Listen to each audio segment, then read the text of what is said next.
Do I have a scribe this morning?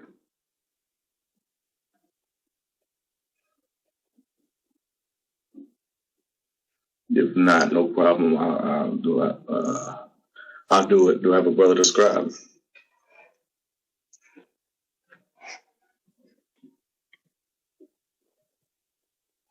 All right, that's cool. No problem.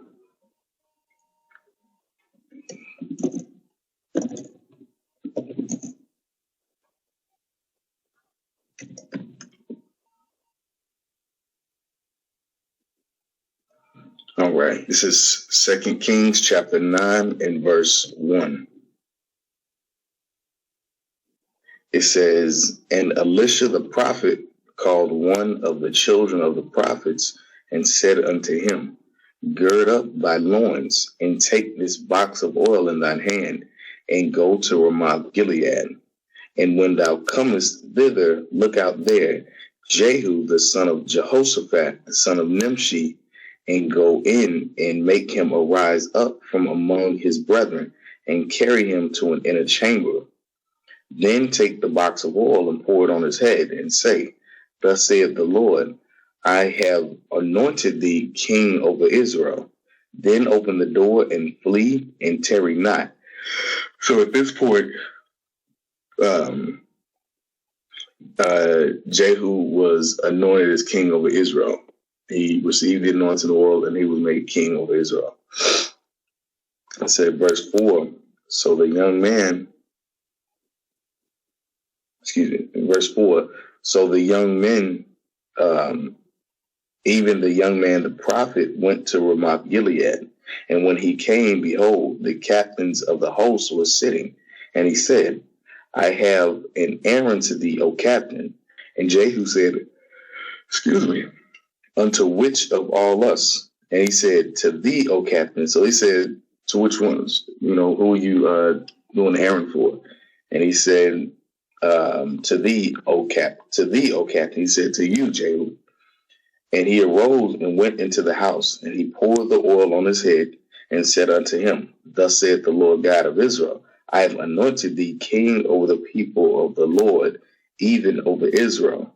And thou shalt smite the house of Ahab thy master, that I may avenge the blood of my servants the prophets, and the blood of all the servants of the Lord at the hand of Jezebel. For the whole house of Ahab shall perish, and I will cut off from Ahab him that pisseth against the wall, and him that is shut up and left in Israel. And I will make the house of Ahab like the house of Jeroboam the son of Nebat, and like the house of Baasha the son of Ahijah. And the dog shall eat Jezebel in the portion of Jezreel, and there shall be none to bury her. And he opened the door and fled. So for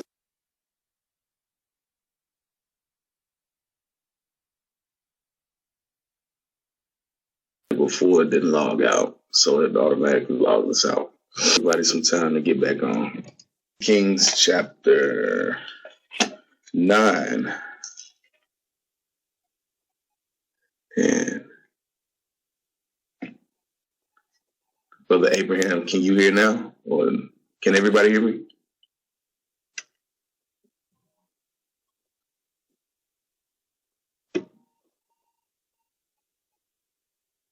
Yeah, Brother Abraham, can you hear? If not, just refresh. If you can't hear, just refresh.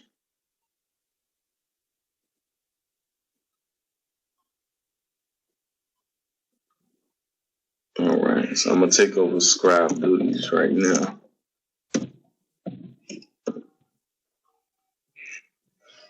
All right, 2 Kings chapter 9, verse 1. I'll start back at verse 1 just to get the thought back. And Elisha the prophet called one of the children of the prophets and said unto him, Gird up thy loins and take this box of oil in thine hand, and go to Ramoth Gilead.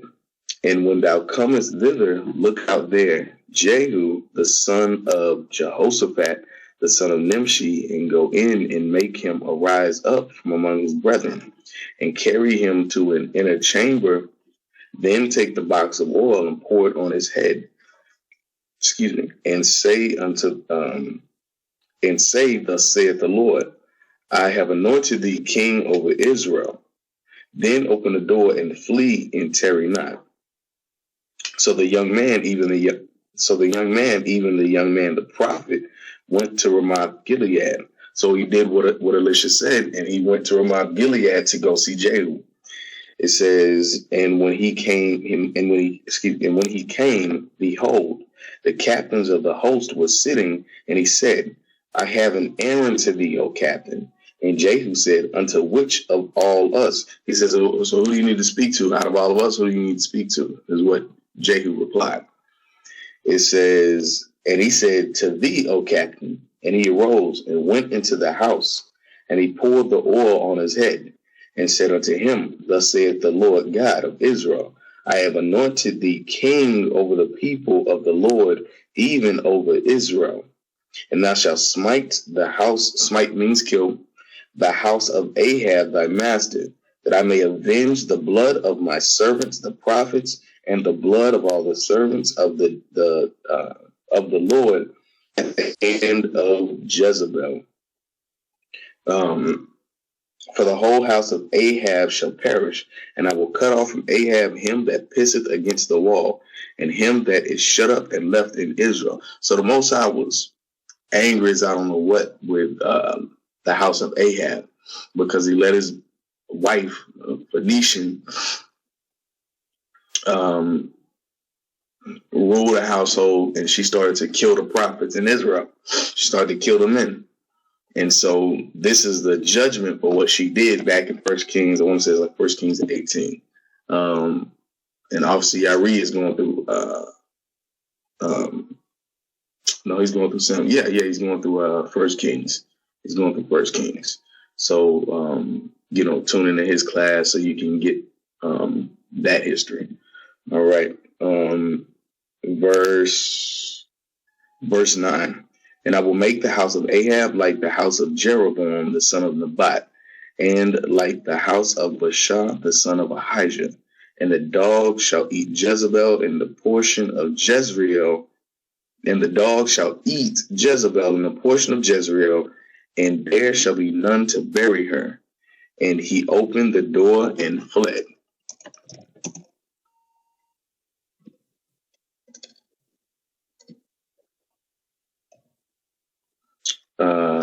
In verse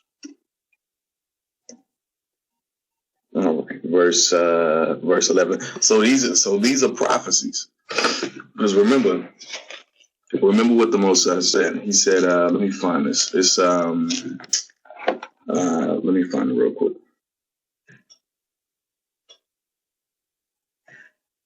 Hold up, let me find it real quick.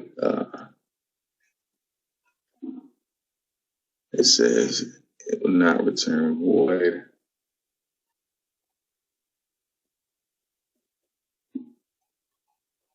Hold on, I just thought of this. This is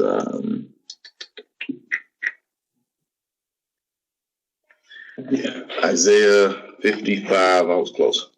Isaiah chapter 55 and verse 11.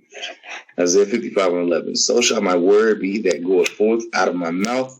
It shall not return unto me void, but it shall accomplish that which I please, and it shall prosper in the thing whereto I sent it. So when the Most High says something, it's going to happen.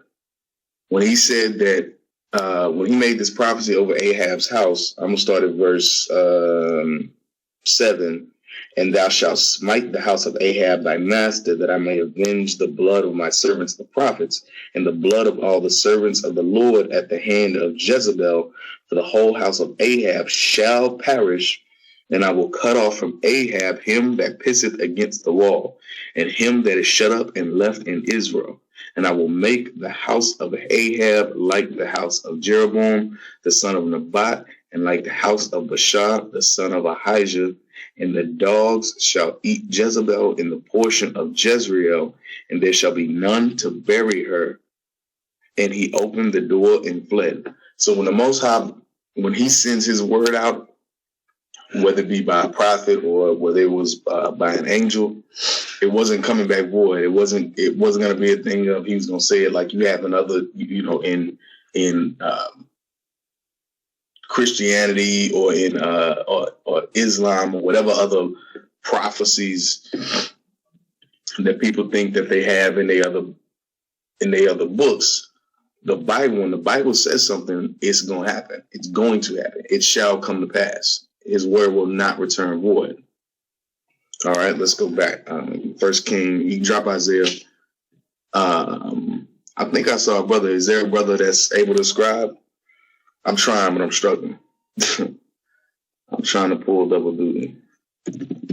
That was Isaiah chapter 55, verse 11.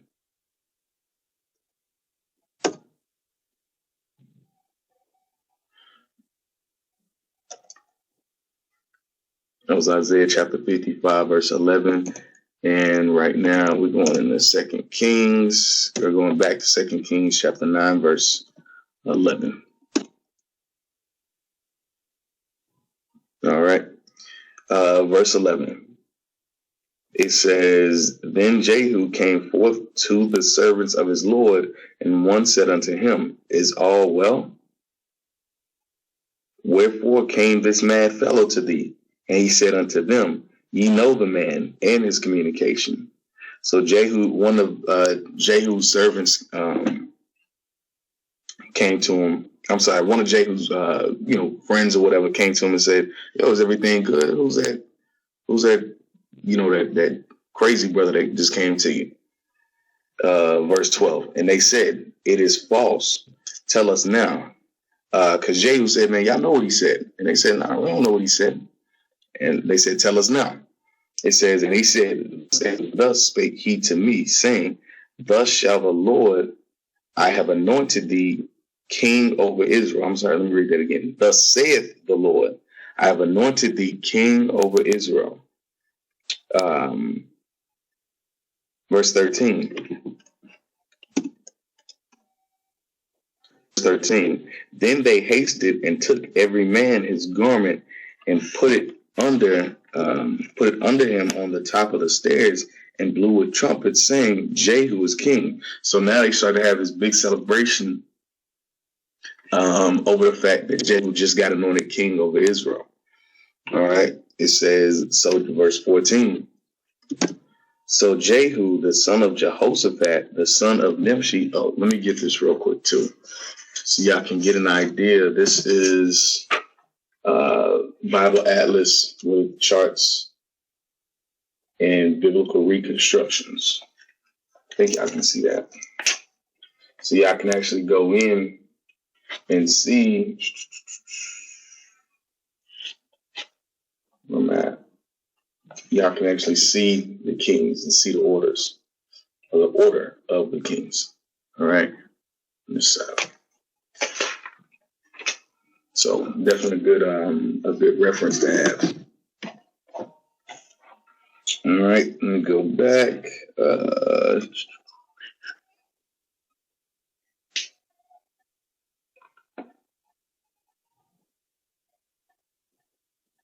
All right, let me go back. Verse 14. So Jehu, the son of Jehoshaphat, the son of Nimshi,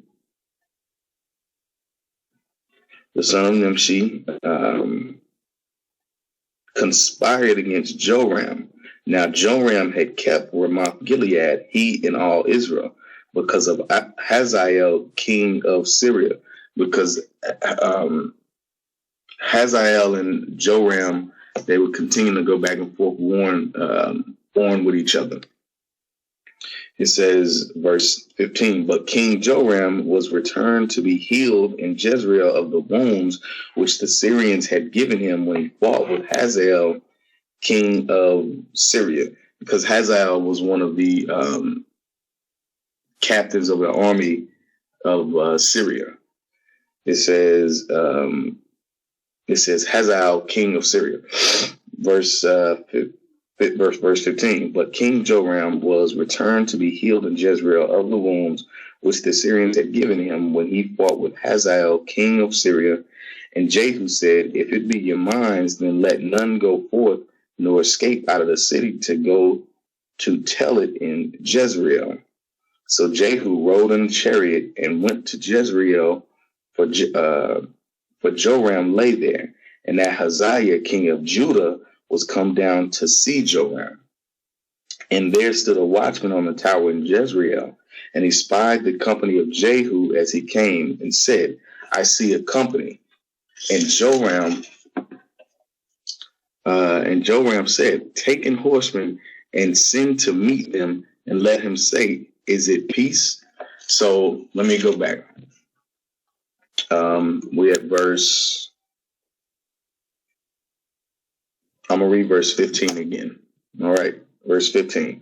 It says, but King Joram was returned to be healed in Jezreel of the wounds which the Syrians had given him when he fought with Hazael, king of Syria. I'm sorry, Hazael was king of Syria. It says, and Jehu said, if it be your minds, then let none go forth nor escape out of the city to go to tell it in Jezreel. So Jehu rode in a chariot and went to Jezreel. So Jehu hopped in one of his chariots and he went to Jezreel. But Joram lay there, and Ahaziah, king of Judah, was come down to see Joram. So Ahaziah, the king of Judah, went to Jezreel to see Joram. It says, and there stood a watchman on the tower in Jezreel, and he spied the company of Jehu as he came, and said, I see a company. And Joram said, take in horsemen and send to meet them, and let him say, is it peace? And let him say, is it all good? Is everything good? Verse 18. So there went one on horseback to meet him, and said, thus saith the king, is it peace? And Jehu said, what hast thou to do with peace? Turn thee behind me. And the watchman told, saying, the messenger came to them, but he cometh not again. Then he sent out a second on horseback, which came to them and said, thus saith the king, is it peace? And Jehu answered, what hast thou to do with peace? Turn thee behind me. Verse 20. And the watchman told, saying, he came even unto them and cometh not again. And the driving is like the driving of Jehu. Excuse me. Driving is like the driving of Jehu, the son of Nimshi, for he driveth furiously. And Joram said, make ready. And his chariot was made ready. And Joram, king of Israel, and Ahaziah, king of Judah, went out, each in his chariot. And they went out against Jehu and met him in the portion of Naboth, the Jezreelite. And it came to pass when Joram saw Jehu that he said, is it peace, Jehu? And he answered, what peace, so long as the whoredoms of thy mother Jezebel and her witchcrafts are so many? So I'm going to read that again. And it came to pass when Joram saw Jehu that he said, is it peace, Jehu? And he answered, what peace? So long as the whoredoms of thy mother Jezebel and her witchcrafts are so many. And Joram turned his hands and fled and said to Ahaziah, there is treachery, O Ahaziah. So at this point, Joram knew, okay, something bad is going to happen. He said it's treachery. After what was just said in verse 22. Excuse me.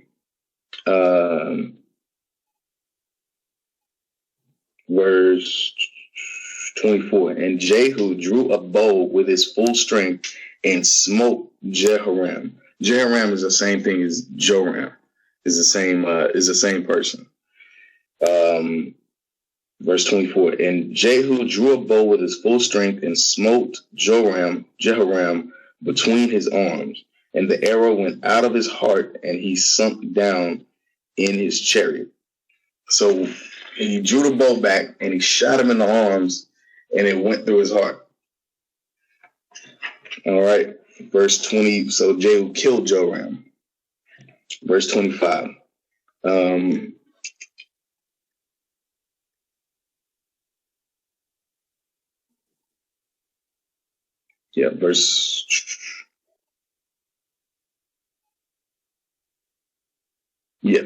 Verse 25.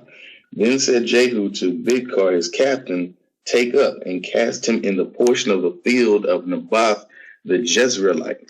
For remember how that when I and thou rode together after Ahab his father, the Lord said, this burden upon him. Surely I have seen yesterday the blood of Naboth and the blood of his son, saith the Lord, and I will requite thee in this plat, saith the Lord. Now therefore take and cast him into the plat of ground according to the word of the Lord. But when Ahaziah, the king of Judah, saw this, he fled by the way of the garden house. And Jehu followed after him and said, smite him also in the chariot. And they did so at the going up of the going up to Gur. So at this point, Jehu he killed Ahaziah as well. It says, and they did so at the going up to Gur, which is by Ibleam. And he fled to Megiddo and died there. And his servants carried him at the chariot to Jerusalem and buried him in his sepulchre with his fathers in the city of David. And in the 11th year of Joram, the son of Ahab, began Ahaziah to reign over Judah. So as you see at this point, the Most High is fulfilling his word that he said when we go back to 2 Kings 9 and 20. I'm sorry, not 29. In verse 8, for the whole house of Ahab shall perish, and I will cut off from Ahab him that pisseth against the wall, and him that is shut up and left in Israel. And I will make the house of Ahab like the house of Jeroboam, the son of Nebat, and like the house of Baasha, the son of Ahijah. So at this point, the Most High his word is not returning void. So he just got done killing the son of Ahab, one of the sons of Ahab, Joram. Let's go back, verse 20, verse 29. Verse 29, and in the 11th year of Joram, the son of Ahab, began Ahaziah to reign over Judah. And when Jehu was come to Jezreel, Jezebel heard of it, and she painted her face and tired her head and looked out at a window. And as Jehu entered in at the gate, she said, had Zimri peace? Who slew his master? And he lifted up his face to the window and said, who is on my side? Who? And there looked out to him 2 or 3 eunuchs. And he said, throw her down. So they threw her down. And some of her blood was sprinkled on the wall and on the horses. And he trode her underfoot. So as we can see, I'm going to read it again. And in the 11th year of Joram, the son of Ahab, began Ahaziah to reign over Judah. And when Jehu was come, so remember Ahaziah died, but it's saying in the 11th year, Joram went to Jezreel, and when Jehu was come to Jezreel, Jezebel heard of it, and she painted her face and tied her head and looked out at a window. So she put this paint on her face to make herself give herself a tired look, or as a sad countenance, right? It says, verse 31, and as Jehu entered in at the gate, she said, had Zimri peace? Who slew his master? And he lifted up his face to the window and said, who is on my side? Who? And there looked out to him 2 or 3 eunuchs, and he said, throw her down. So they threw her down, and some of her blood was sprinkled on the wall and on the horses, and he trode her underfoot. And when he was come in, he did eat and drink and said, go, see now this cursed woman and bury her, for she is a king's daughter. And they went to bury her, but they found no more of her than the skull and the feet and the palms of her hands. Wherefore they came again and told him, and he said, this is the word of the Lord which he spake by his servant Elijah the Tishbite, saying, in the portion of Jezreel shall dogs eat the flesh of Jezebel, and the carcass of Jezebel shall be as dung upon the face of the field in the portion of Jezreel, so that they shall not say, this is Jezebel. So remember what we read in Isaiah 55 and 11. Let's go back for those that may have missed that or just logged on. This is Isaiah chapter 55, verse 11. So shall my word be that goeth forth out of my mouth.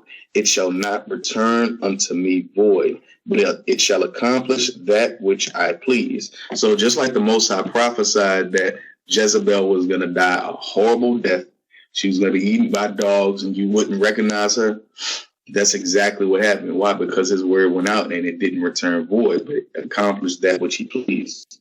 It said, and it shall prosper in the thing whereto I sent it. Let's go back. 2 Kings chapter 10. Chapter 10. 2 Kings chapter 10 and verse 1. 2 Kings chapter 10, verse 1. And Ahab had 70 sons in Samaria, and Jehu wrote letters and sent to Samaria unto the rulers of Jezreel, to the elders. Actually, I'm sorry. 2 Kings chapter 10, verse 1. And Ahab had 70 sons in Samaria, and Jehu wrote letters and sent to Samaria unto the rulers of Jezreel, and to them that brought up Ahab's children, saying, now as soon as this letter cometh to you, seeing your master's sons are with you, and there are with you chariots and horses, a fenced city also, and armor, look even out the best and meetest of your master's sons, and set him on his father's throne, and fight for your master's house. But they were exceedingly afraid and said, behold, 2 kings stood not before him. How then shall we stand? Oh, I'm gonna read it again.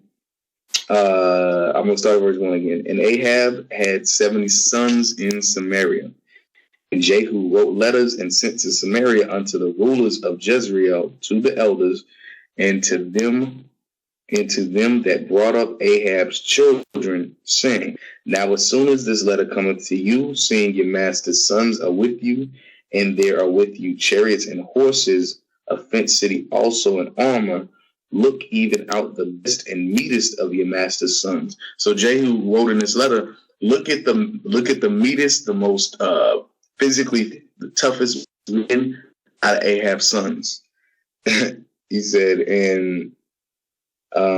and set him on his father's throne and fight for your master's house. He said, yo, put him on your father's throne, put them on their father's throne, and make sure they fight for the master's house. Make sure they fight for the kingdom, fight for their.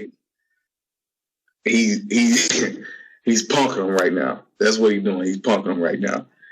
I'm gonna show you why. We'll read on. But they, verse 4, it says. Verse 4, but they were exceedingly afraid and said, behold, 2 kings stood not before him. How then shall we stand? So that's why I say he was punking them, because it was like, yo, you just killed 2 kings. You just killed Ahaziah and Joram. Who's going to stand before you? And they killed Jezebel, their mama. Verse 5, and he that was over the house, he that was over the city, the elders also, and the bringers up of the children sent to Jehu, saying, we are thy servants, and will do all that thou shalt bid us. We will not make any king.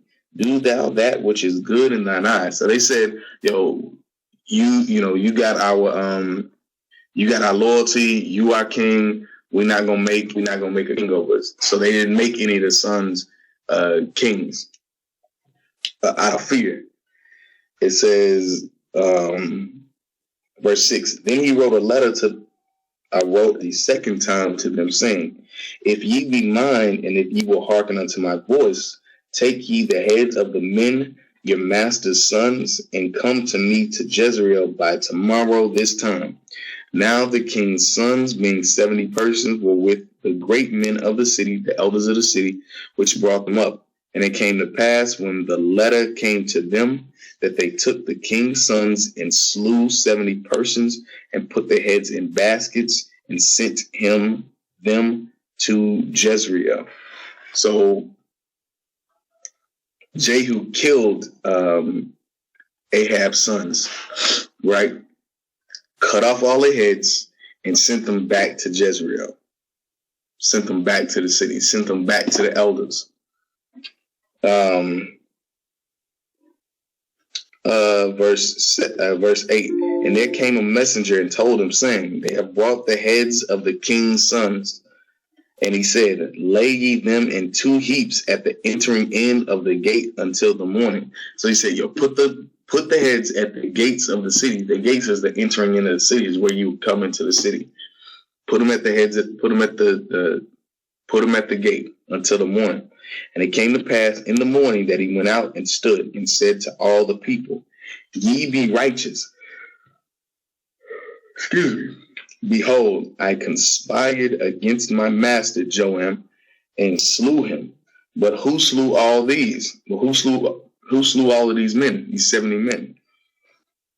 Know now that there shall fall unto the earth nothing of the word of the Lord, which the Lord spake concerning the house of Ahab.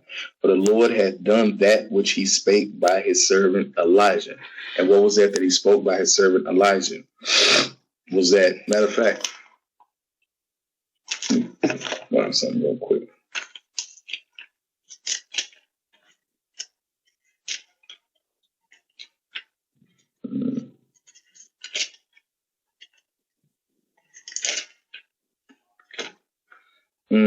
Let's go to 1 Kings chapter 21 and verse 19.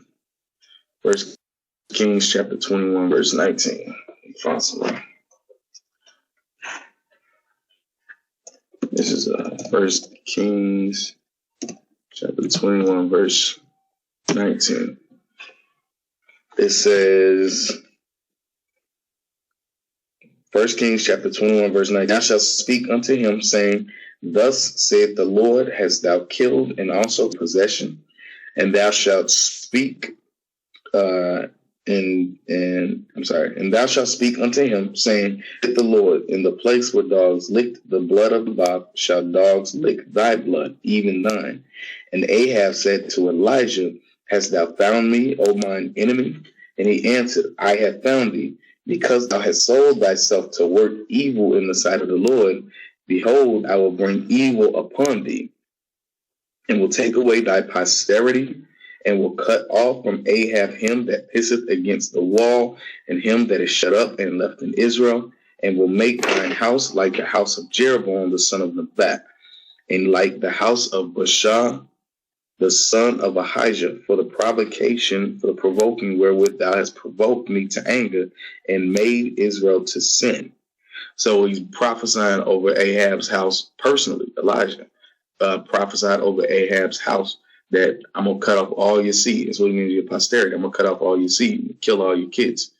And he did. When we go back to 2 Kings 10, he cut off their heads and put them at the gate, sent them back to Jezreel and put them at the gate until in the morning. 2 Kings chapter 10, verse 10. Let me plug this laptop in real quick.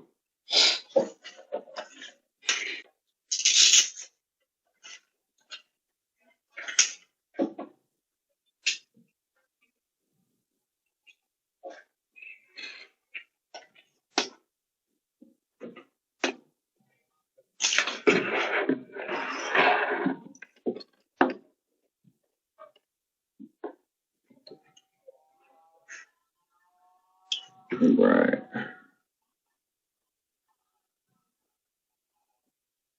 All right, here we go.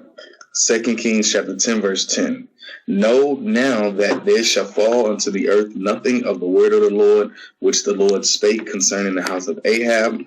For the Lord had done that which he spake by his servant Elijah, which is 1 Kings 21, 19 through 21, 22.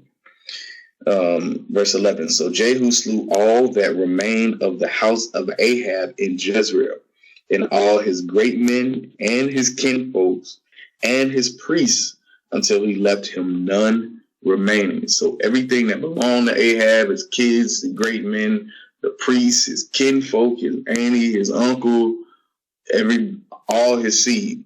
It said back in 1 Kings 21, his posterity, all his kids, everybody. It said, until he left him none remaining. And he arose and departed and came to Samaria. And as he was at the shearing house in the way, Jehu met with the brethren of Ahaziah, king of Judah, and said, Who are ye? And they answered, We are the brethren of Ahaziah, and we go down to salute the children of the king and the children of the queen. And he said, Take them alive. And they took them alive and slew them at the pit of the shearing house, even 42 men. Neither left he any of them. So Jehu killed 42 of them. I'm going to read it again. And he arose, verse 12, and he arose and departed and came to Samaria. And as he was at the shearing house in the way, Jehu met with the brethren of Ahaziah, king of Judah, and said, Who are ye? And they answered, We are the brethren of Ahaziah. So Jehu asked the brothers of Ahaziah, Who are y'all? And they said, We're the brothers of Ahaziah, king of Judah. And we go down to salute the children of the king and the children of the queen. So they went down to salute the Ahab's sons and Jezebel and Ahab. They went down to salute them. It says, and to salute the children of the king and the children of the queen. So the Ahab's sons, the 70 sons. And he said, Take them alive. And they took them alive and slew them at the pit of the shearing house, even 42 men, neither left he any of them. So they just got done. So Jehu just got done killing the sons, and these men were going to see the sons, and he killed them too. He killed 42 of them. And when he was departed thence, he lighted on Jehonadab, the son of Rechab, coming to meet him. And he saluted him and said to him, Is thine heart right as my heart is with thy heart? And Jehonadab answered, It is. If it be, give me thine hand. And he gave him his hand, and he took him up to him into the chariot. And he said, Come with me. And he said, Come with me. Verse 16, he said, Come with me and see my zeal for the Lord. So they made him ride in his chariot. And when he came to Samaria, he slew all that remained unto Ahab in Samaria till he had destroyed him, according to the saying of the Lord which he spake to Elijah. And Jehu gathered all the people together and said unto them, Ahab served Baal a little, but Jehu shall serve him much. Verse 19. Now watch this. I'm gonna read this again, but y'all gotta pay attention, because as we read on, this is really another trick that Jehu is playing. And he's doing it for the Most High. He's doing it in the name of the Most High. I'm going to show you. Verse 18. And Jehu gathered all the people together and said, actually, I'm going to read 17 again. And when he came to Samaria, he slew all that remained unto Ahab in Samaria till he had destroyed him, according to the saying of the Lord which he spake to Elijah. Verse 18, and Jehu gathered all the people together and said unto them, Ahab Because remember, they're in Samaria. It says, Ahab served Baal a little, but Jehu shall serve him much. Jehu shall serve him much. So now you're like, well, Jehu is telling him that he's going to serve Baal more than Ahab did, even though he just got done killing Ahab and all his, not killing Ahab, but killing his descendants, killing his children. He just got done doing that. Now he's saying, I'm going to serve Baal just like Ahab did. That's weird. We're going to see why. Verse 19, now therefore, call unto me all the prophets of Baal, all his servants and all his priests. Let none be wanting, meaning don't leave anybody behind. Don't leave any of the priests behind. Don't leave any of the servants of Baal behind. Don't leave any of the prophets of Baal behind. For I have a great sacrifice to do to Baal. So he said, I want to give a big sacrifice to the God, to Baal, the God, right? Whosoever shall be wanting, he shall not live. If you leave anybody behind, if there's a priest or a prophet or a servant of Baal that is not that's not there, they're going to die. I'm going to kill them. But Jehu did it in subtlety, to the intent that he might destroy the worshipers of Baal. So that's the point right there. That's the reason why he got all of them together. His intent was to kill all of the worshipers of Baal, all the priests, all the servants, all the prophets of Baal. He was gathering them all together in one place so he could kill them all. It said, verse 20, and Jehu said, proclaim a solemn assembly for Baal, and they proclaimed it. Excuse me. And Jehu sent through all Israel, and all the worshipers of Baal came, so that there was not a man left that came not. And they came into the house of Baal, and the house of Baal was full from one end to another. Excuse me. Verse 22. And he said unto him that was over the vestry, bring forth vestments for all the worshipers of Baal. And he brought them forth vestments. And Jehu went, and Jehonadab, the son of Rechab, into the house of Baal, and said unto the worshipers of Baal, search, and look that there be here with you none of the servants of the Lord, but the worshipers of Baal only. So he said, y'all, everybody look around. Make sure that all the worshipers of Baal are here. I don't want any of the servants of the Lord here. I want all the worshipers of Baal here. But it was all out of deceit. Because remember what we read in verse 19, the bottom of, well, I'll just read all of it. Now therefore call unto me all the prophets of Baal, all his servants and all his priests. Let none be wanting, meaning let none be lacking. For I have a great sacrifice to do to Baal. Whosoever shall be wanting, he shall not live. But Jehu did it in subtlety, to the intent that he might destroy the worshipers of Baal. So going back to verse 23, and Jehu went, and Jehonadab, the son of Rechab, into the house of Baal, and said unto the worshipers of Baal, search, and look that there be here with you none of the servants of the Lord, but the worshipers of Baal only. So they setting them up for something. Verse 24, and when they went in to offer sacrifices and burnt offerings, Jehu appointed 80 men without, and said, if any of them, 80, a score is 20, so 80. Jehu appointed 80 men without, and said, if any of the men whom I have brought into your hands escape, he that letteth him go, his life shall be for the life of him. So he said, I'm going to read that again. Jehu appointed 80 men without, and said, if any of the men whom I have brought into your hands escape, he that letteth him go, his life shall be for the life of him. So he set up 80 men to kill all the worshipers. All the worshipers of Baal. He said, if any of you men let any of the worshipers of Baal go, your life is going to be for his life. I'm going to kill you in replacing him. So it behooves you to do what I said. it behooves you to destroy them as what his intent was. Verse 25. And it came to pass, as soon as he had made an end of offering the burnt offering, that Jehu said to the guard and to the captains, go in and slay them. I'm going to read it again. And it came to pass, as soon as he had made an end of offering the burnt offering, that Jehu said to the guard and to the captains, go in and slay them.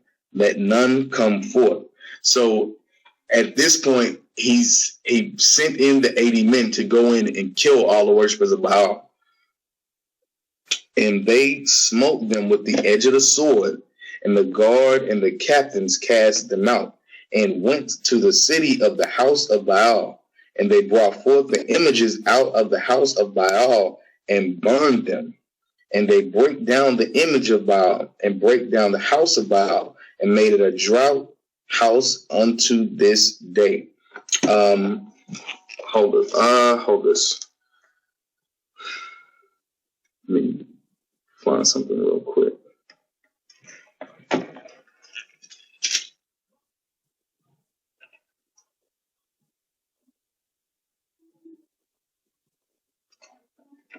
Deuteronomy chapter 7, verse 25. Go to Deuteronomy chapter 7, verse 25.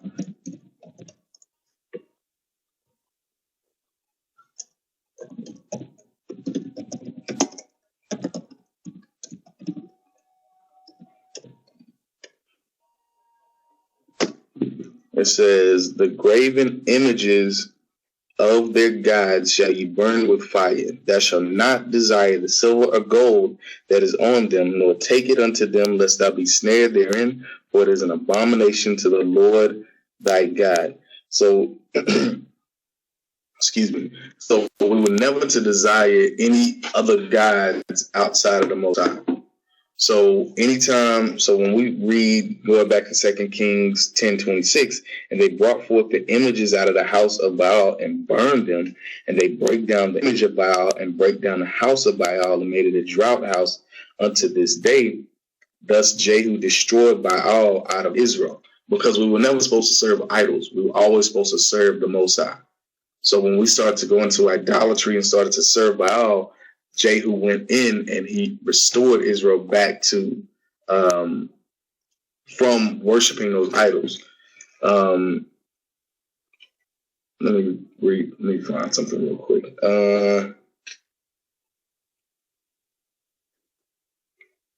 This is Exodus chapter 20 and verse 4.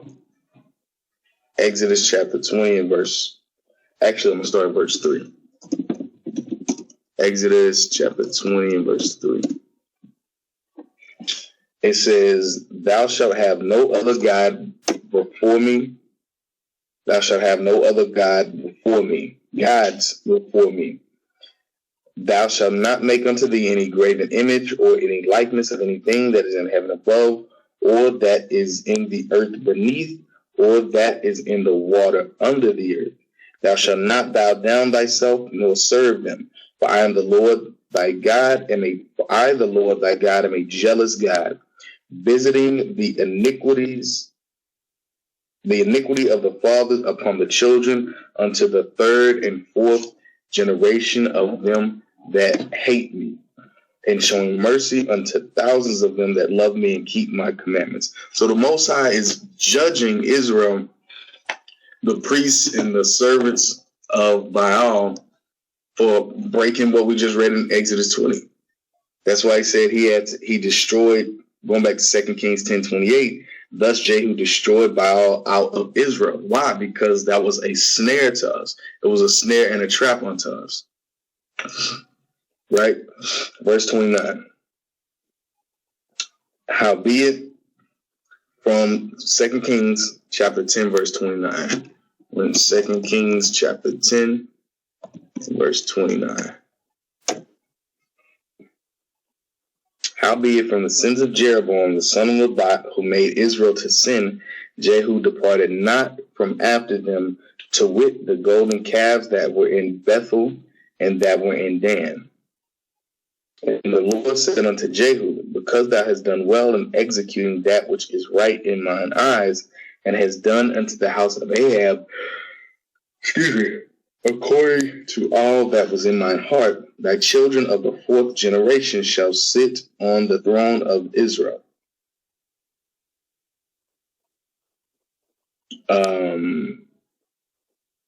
Verse 31, but Jehu took no heed to walk in the law of the Lord God of Israel with all his heart. For he departed not from the sins of Jeroboam, which made Israel to sin. I'm going to read it again. So this is, the brother did a good work by destroying the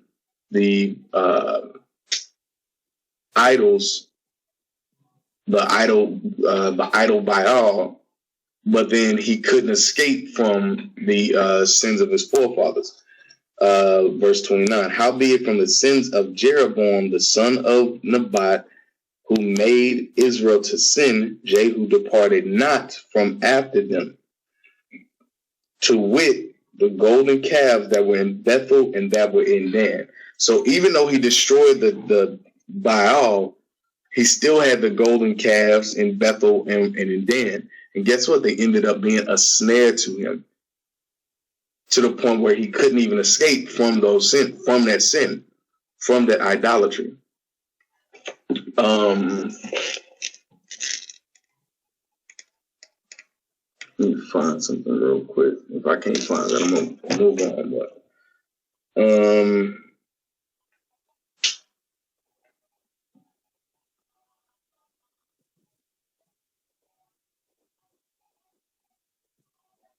hold on real quick.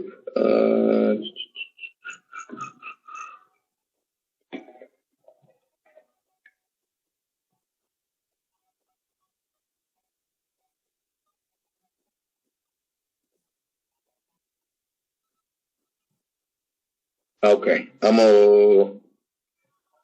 I'll find it and I'll read it next week because I can't think. Man, I'm gonna find it next week and I'm gonna bring it out. But don't worry, I got y'all. I just don't want to hold no class. 2 Kings chapter 10 and verse 30 again. When the Lord said unto Jehu, because thou hast done well in executing that which is right in mine eyes, and hast done unto the house of Ahab according to all that was in mine heart, thy children of the fourth generation shall sit on the throne of Israel. So he said, because you've done this thing, your children are going to sit on the throne of Israel. So he ended up having a dynasty of sons that sat on the throne. All right, Jehu did. But Jehu took no heed to walk in the law of the Lord God of Israel with all his heart, for he departed not from the sins of Jeroboam, which made Israel to sin. In those days the Lord began to cut Israel short, and Hazael smote them in all the coasts of Israel. So Hazael, the king of Syria, came and started to kill Israel. It says, verse 33, from Jordan eastward, all the land of Gilead, the Gadites and the Reubenites and the Manassites, from Aurora, which is by the river Arnon, even Gilead and Bashan. Now the rest of the acts of Jehu and all that he did and all his might, are they not written in the book of the Chronicles of the kings of Israel? And Jehu slept with his fathers, and they buried him in Samaria. And Jehoahaz, his son, reigned in his stead, which is the king of the northern kingdom. Jehu was a king of the northern kingdom as well. Rehoboam, because that's why I said, verse 29, howbeit from the sins of Jeroboam, the son of Nebat, who made Israel to sin, Jehu departed not from after them. Because Jeroboam was a king of the northern kingdom, was a king of the northern kingdom. Rehoboam was a king of the southern kingdom. So Jehu was a king of the northern kingdom, and when we read on, later on down the road, just so you have an idea, Jehoahaz, his son, reigned in his stead. Jehu was a king of the northern kingdom. Jehoahaz was a king of the northern kingdom. Verse 36, And the time that Jehu reigned over Israel in Samaria was 28 years. So Jehu reigned over Israel in Samaria for 28 years. All right. So I'm going to end it there. I don't have time to go into another chapter. So we'll start chapter 11 next week. All right. And I'm going to end up having to change the time. My start time just 30 minutes earlier. So it'll be 5 p.m. 5 p.m. 5 a.m. Central Standard Time.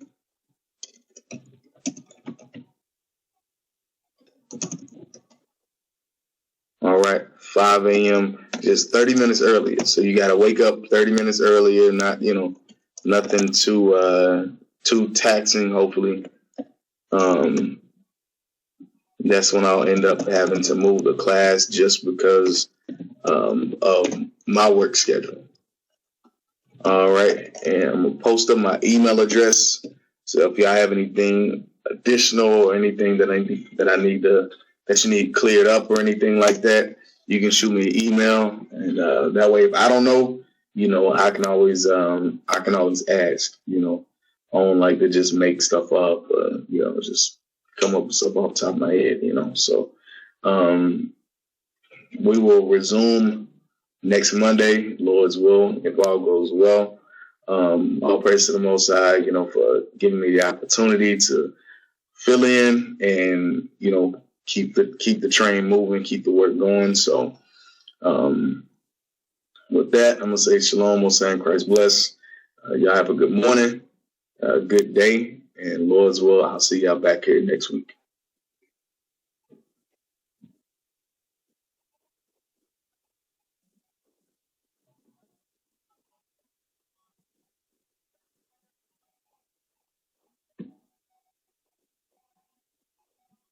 Hey, before I leave, please spread the word. I know y'all on here, but I just want to make sure that 5 a.m. next week, Central Standard Time, I'm going to move the time back based on my time schedule. 5 a.m. Central Standard Time, so I don't get messages and emails asking why class didn't start on time. 5 a.m. Central Standard Time, all right? Spread the word. I'll post it whenever I can, when I can. And then go to Torah for the Most High, so that y'all can get the recordings. So y'all can get the recordings for the classes or, anything that y'all miss. All right. Most High, Christ bless.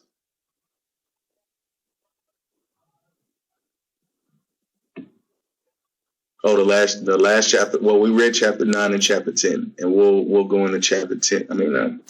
We'll go into chapter 11 next week. 2 Kings chapter 11. We'll go there next week.